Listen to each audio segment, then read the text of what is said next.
Hello friends, this is Nilofar Neha Khan and welcome to our YouTube channel Shikshalaya. तो आज हम बात करेंगे नर्सरी टीचर के बारे में। जैसे कि आप सभी जानते हो, काफ़ी मेरे पास कमेंट्स आते हैं नर्सरी टीचर से रिलेटेड एलिजिबिलिटी क्राइटेरिया को लेकर हैं। बच्चे यही कंफ्यूज रहते हैं, सीटेट चाहिए या नहीं चाहिए, या फिर क्या एग्जाम पैटर्न होता है, एलिजिबिलिटी क्राइटेरिया क्या होती है, क्वालिफिकेशन क्या क्या चाहिए होती है।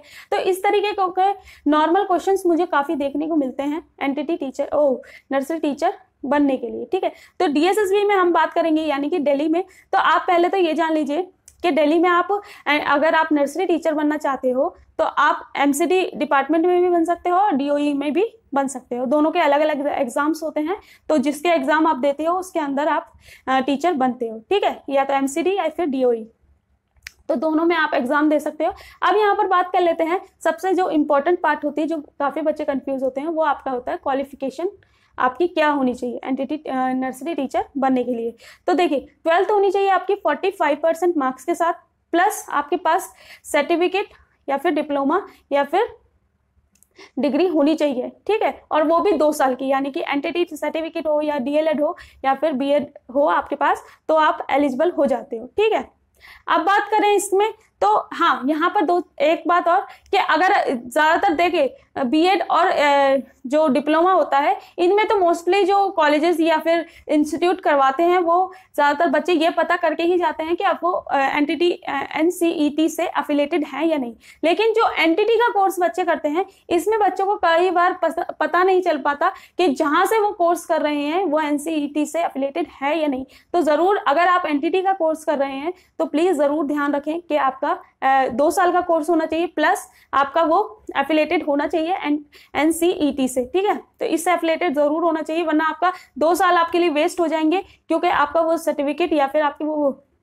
डिप्लोमा मान्य नहीं होगा अगर आप एनसीईटी से अप्रूव्ड या एफिलेटेड नहीं होगा तो। ठीक है, अब बात करते हैं 10th क्लास में आपके पास हिंदी लैंग्वेज होनी चाहिए। ठीक है, हिंदी आपको पढ़ी हुई होनी चाहिए 10th तक। ठीक है, फिर बात करते हैं सीटेट के बारे में। काफी बच्चे कंफ्यूज होते हैं सीटेट को लेकर। तो आपका नर्सरी टीचर के लिए आपका सीटेट नहीं मांगा जाता। डीएसएसबी की बात कर रहे हैं, तो डीएसएसबी में आपका एनसीटी एंड नर्सरी टीचर के लिए आपका सीटेट नहीं मांगा जाता। प्लस यहाँ इंटरव्यू भी आपको पता ही है कि डीएसएसबी में इंटरव्यू नहीं होता, सिर्फ और सिर्फ आपके एग्जाम के बेस पे मेरिट लिस्ट बनती है, उसके अकॉर्डिंग ही आपका सिलेक्शन होता है। ठीक है, तो यहाँ पर अच्छी अपॉर्चुनिटी है, आप अगर चाहें तो अच्छा करके अपने लिए एक अच्छा कल की शुरुआत कर सकते हैं, तैयारी बेहतर करेंगे तो।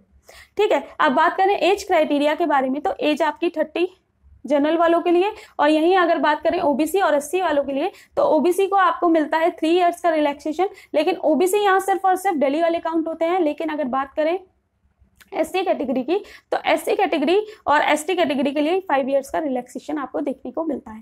ठीक है, तो यहाँ पर अगर बात करें सैलरी के बारे में, तो सैलरी आपकी अराउंड 52,000 होती है। ठीक है, तो कुछ इतना ही होती है, इससे ज़्यादा होती है, लेकिन ज़्यादा भी हो सकती है और ज़्यादा ही होगी। ठीक है, क्योंकि ये अभी के सिचुएशन के हिसाब से आपकी सैलरी है। लेकिन अगर बात करें आपका डिडक्शन, तो कट पिट के आपको कुछ कम सैलरी मिलती है, 48 अराउंड कुछ मिलती है। लेकिन अगर आप एग्जैक्ट सैलरी की बात करें, जो आपकी एग्जैक्ट सैलरी होती है, वो आपकी 52,000 अराउंड कुछ होती है। अब बात कर लेते हैं एग्जाम पैटर्न के बारे में। तो एग्जाम पैटर्न ऑब्वियस ही बात है, आपका 2 पार्ट्स में होता है, जिसमें कि पहला आपका कॉमन पेपर होता है, यानी कि जनरल पेपर। दूसरा आपका होता है सब्जेक्ट कंसर्न। जनरल पेपर में आपके कौन कौन से सब्जेक्ट होते हैं? हिंदी, इंग्लिश, रीजनिंग, मैथ्स और जीए। ठीक है, जनरल अवेयरनेस। ठीक है, तो ये सारे सब्जेक्ट होते हैं, और सारे सब्जेक्ट, ये 5 सब्जेक्ट आपके 20 मार्क्स के सारे होते हैं। 100 मार्क्स का आपका जनरल पार्ट आता है। अब बात करें आपके सब्जेक्ट कंसर्न के बारे में, तो सब्जेक्ट कंसर्न आपका 100 मार्क्स का होता है, जो कि आपके सब्जेक्ट से रिलेटेड होता है। ठीक है, तो और अगर बात करें आपके क्वालिफिकेशन, और आपको अगर इसके अलावा भी आपके कोई डाउट रहते हैं अगर आपको इससे रिलेटेड भी कोई डाउट होता है, सीटी बच्चों के, तो थोड़ा सा कोई बात नहीं, खाना बन रहा है घर में, तो अगर आपको इससे रिलेटेड भी कोई डाउट होता है तो प्लीज़ कमेंट बॉक्स में कमेंट कीजिएगा एज सून एज पॉसिबल। मैं कोशिश करूंगी कि आपके सारे डाउट क्लियर करूं, और अगर कोई चीज़ रह जाती है मुझसे तो बाय चांस आप कमेंट बॉक्स में कमेंट कीजिएगा, मैं कोशिश करूंगी कि आपके सारे डाउट्स क्लियर किए जाए। Thank you for watching my video.